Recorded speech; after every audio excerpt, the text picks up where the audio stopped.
Pagkatapos kong hiwain ang Chinese cabbage, hinugasan ko lang siya ng isang beses.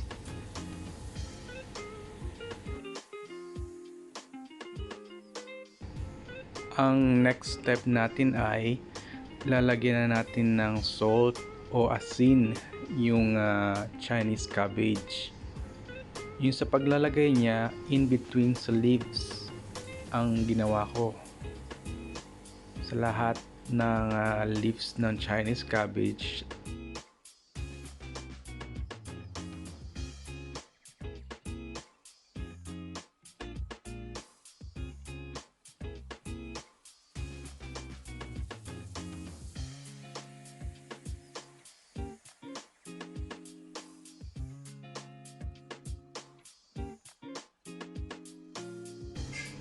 tapos na natin lagyan lahat ng salt o asin.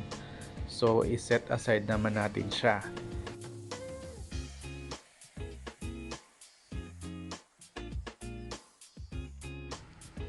Nagtunaw ako ng 3 tablespoon ng glutinous rice sa isang basong tubig.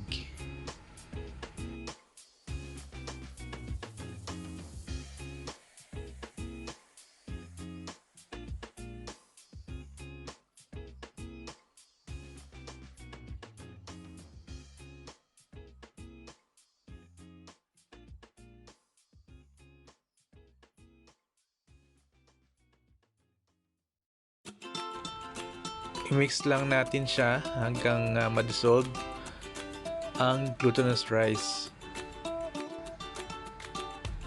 Naglagay din ako ng sugar, 1.5 spoon.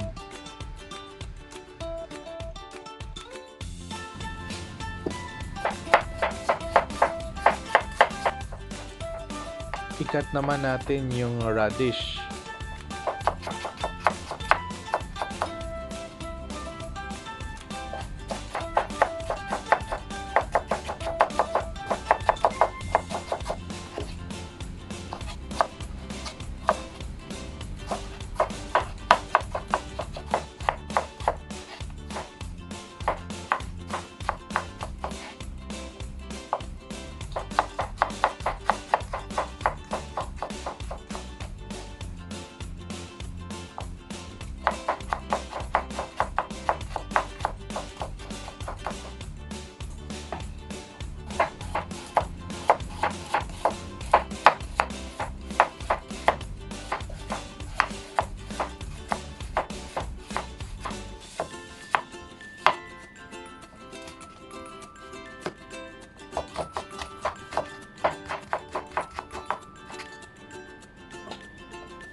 Isunod naman natin ang carrots. Parehas na hiwa lang tulad ng radish.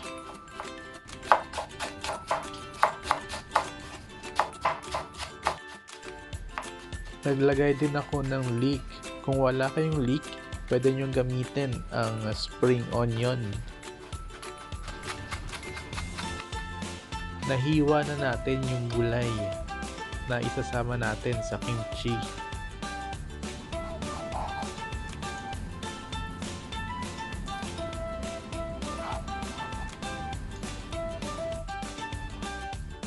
After 30 minutes, rotate ko lang yung cabbage na nakababad sa salt.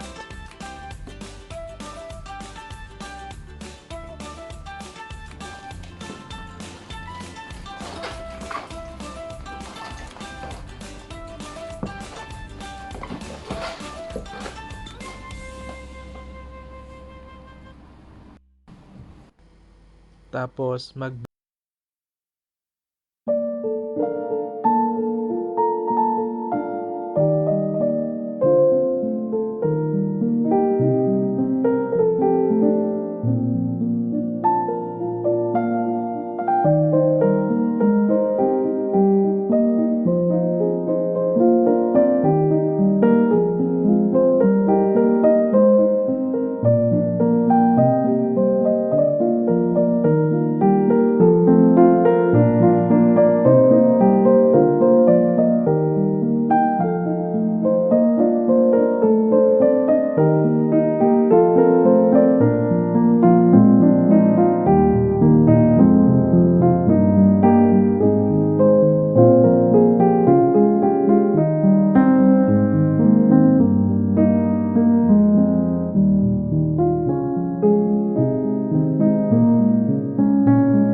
Ayan, medyo mahigit 1 oras na siyang nakababad sa may salt.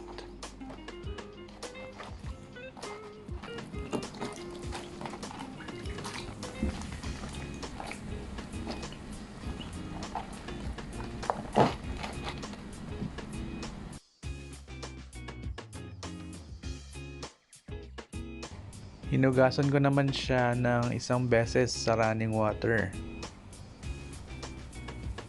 Tapos, na-drain ko na rin siya.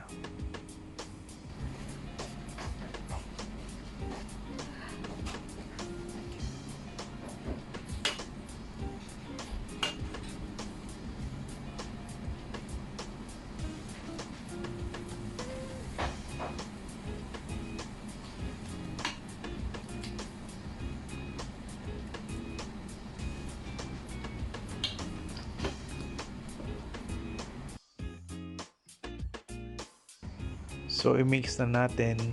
Ang ginagawa ko naman, in between, nilalagyan ko ng paste yung cabbage.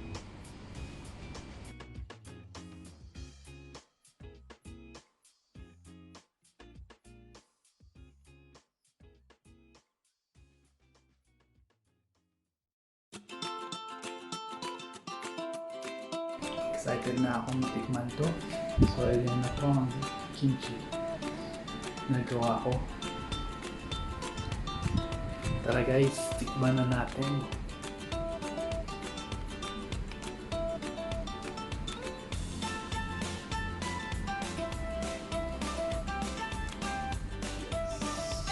Hi guys, so ito na yung kimchi na ginawa ko. So, tikman na natin siya. Chopstick.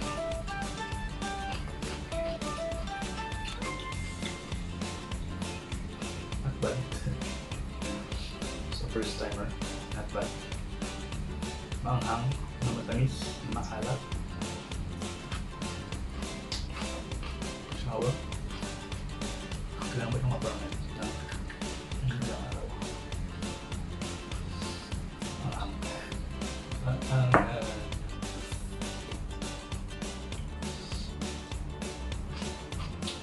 So guys, thanks for watching.